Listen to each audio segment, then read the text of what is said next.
राधे राधे। कैसे हैं आप सब। आज की वीडियो में हम एकादशी व्रत की महिमा, नियम और पुत्रदा एकादशी का जो व्रत है उसकी कथा श्रवण करेंगे।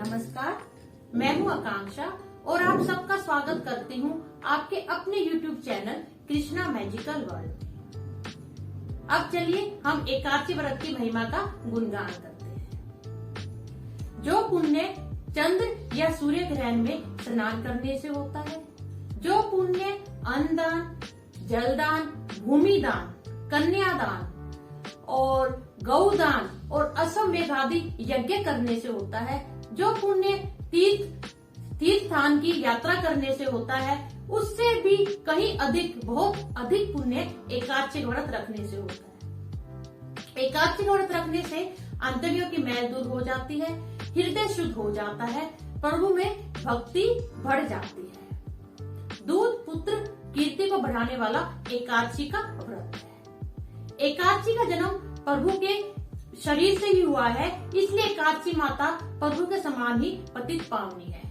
उन्हें हमें लाखों बार प्रणाम करना चाहिए। एकादशी व्रत रखने वाले के पितर कुयोनि को त्याग कर स्वर्ग लोक में चले जाते हैं। एकादशी रखने वाले के 10 पुरखे मातृ पक्ष के, 10 पुरखे पितृ पक्ष के और 10 पुरखे पत्नी पक्ष के वैकुंठ को जाते हैं। इसलिए मेरी आपसे अनुरोध है कि कृष्ण पक्ष या शुक्ल पक्ष की चाहे आप एक ही एकादशी का व्रत धारण करें, परंतु आपको एकादशी का व्रत धारण अवश्य करना चाहिए।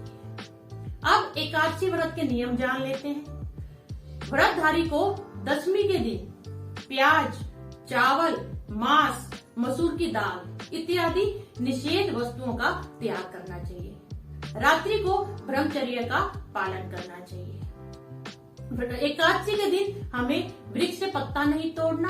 अगर वृक्ष से कोई पत्ता नीचे गिरा हुआ है उसका हम प्रयोग में ला सकते हैं। दशमी के साथ मिली हुई एकादशी को वृद्ध माना गया है। शिव उपासक तो इसे मान लेते हैं, परंतु वैष्णव को योग्य द्वादशी से मिली हुई एकादशी का व्रत करना चाहिए और त्रयोदशी आने से पूर्व व्रत का पारण कर लेना चाहिए। व्रतधारी को गाजर, कुल्फा का साग, पालक, गोभी इत्यादि निषेध वस्तुओं का त्याग करना चाहिए।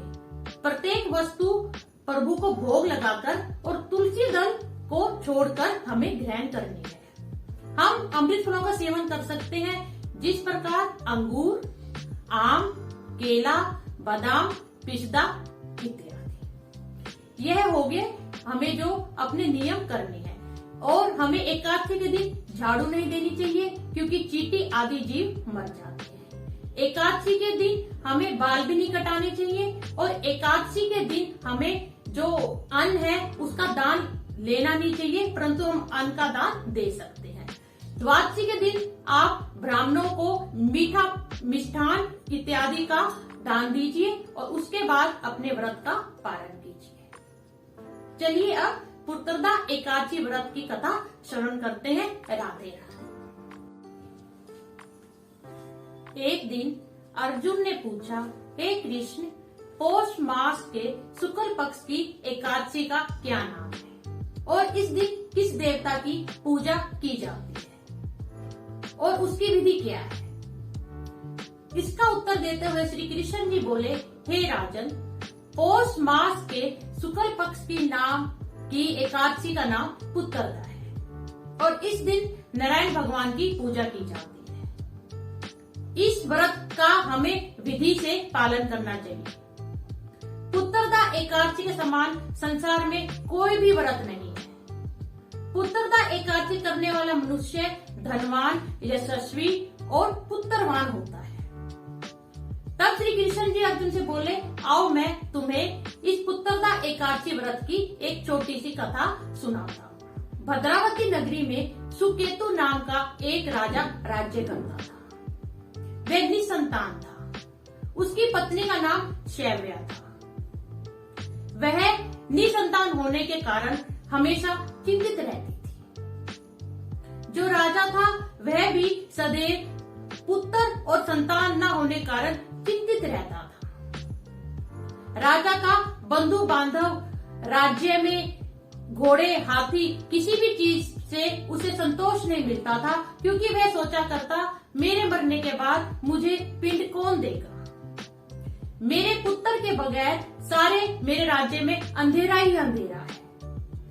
उस पुत्रहीन राजा के पितर भी रो रो के पिंड लेते थे, क्योंकि उन्हें भी यही लगता था कि राजा के जाने के बाद हमें कौन पिंड देगा। राजा सोचा करता था पुत्र के बिना हम देवताओं और पितरों से उऋण नहीं हो सकते। इस प्रकार सोच विचार में लगा हुआ राजा एक दिन आत्मघात करने की सोचने लगा, परंतु फिर उसने यह बात भी मन में सोची कि आत्महत्या करना महापाप है। इसी उधेड़ बुन में राजा रात्रि को चुपचाप एक वन की ओर प्रस्थान कर गया। वह वहां जब वन में पहुंचा तो वहां मृग, पक्षियों और हाथियों को देखने लगा, और देखते देखते उसे दोपहर हो गई। राजा क्या देखता है, उस वन में बहुत से पशु पक्षी, मृग आदि बड़े शांतित भाव से भ्रमण कर रहे थे। घूमते घूमते राजा को प्यास भी सताने लगी और साथ में उसे भूख भी लगी, और मन मन में राजा विचार करने लगा, मैंने कितने ही यज्ञ किए हैं और ब्राह्मणों को कितने सुंदर सुंदर मिष्ठान मैंने भोजन में परोसे हैं, परंतु मुझे पता नहीं किस दुख की ये सजा मिल रही है जो मैं जंगल में भटकता फिर रहा हूँ। ऐसे करते करते जैसे ही राजा सोच विचार कर रहा था, उसकी दृष्टि कुछ सरोवर पे पड़ी।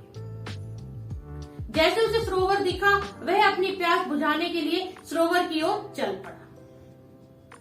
जैसे ही वह सरोवर के पास पहुंचा तो राजा क्या देखता है, सरोवर के चारों ओर बहुत ही सुंदर सुंदर ऋषियों के आश्रम थे, और वहां पे ऋषियों के झुंड बैठ के तपस्या कर रहे थे। जब राजा ने कुछ तपस्वियों और ऋषियों को वहां पे देखा तो वह तत्काल उनकी ओर प्रस्थान कर गया। जैसे ही ऋषियों ने राजन को अपनी ओर आता हुआ देखा तो वह बोले, राजन, हम तुमसे बहुत प्रसन्न हैं और तुम यहाँ किस कारण पधारे? तो राजा ने हाथ जोड़ के उनको प्रणाम किया और पूछा कि हे ऋषिगणों, आप यहाँ पे किस कारण पधारे हो? कृपा करके पहले मुझे यह बताइए। तो जितने भी ऋषि मुनि वहाँ पे पधारे थे वह बोले, राजन, आज हमारा पुत्रदा एकादशी का व्रत है, इसलिए हम यहाँ पे सरोवर में स्नान कराने के लिए पधारे हैं। तो राजा बोला, ये पुत्रदा एकादशी व्रत क्यों किया जाता है?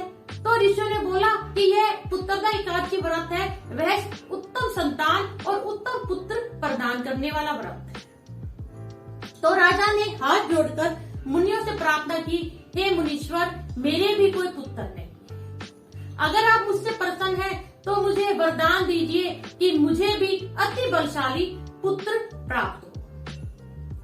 तो ऋषि बोले, राजन, यह ऐसी एकादशी है कि अगर आप इसका विधि सहित पालन करेंगे तो आपको अवश्य ही पुत्र की प्राप्ति होगी। और ऋषि मुनियों ने राजा को पुत्रदा एकादशी का सारी विधि और कथा और उसका कैसे परायण करना है वह सारी विधि बतला दी।